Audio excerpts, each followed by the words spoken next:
Hi everyone, in this tutorial I'll show you how to transform sketches into a detailed AI art with Dzine's AI Sketch to Art tool. Let's get started.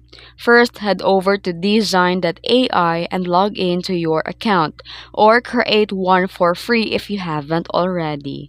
Then, in your dashboard, look for the Sketch to Art or Image to Image, then click on it and you'll be prompted to upload your sketch image.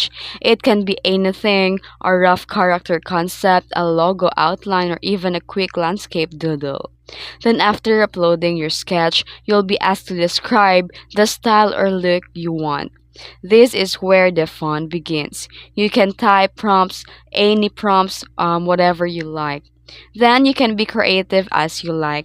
Then after that, just crop or whatever you want. Then you can hit generate after editing the crop photo that you like. Then let the Dzine AI works its magic.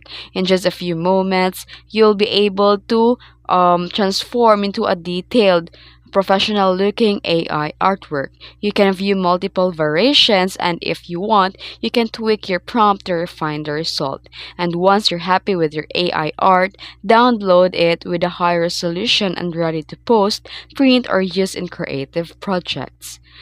And that's it. It's simple, fast, and super immersive. If you found that helpful, don't forget to like and subscribe for more tips. Thanks for watching.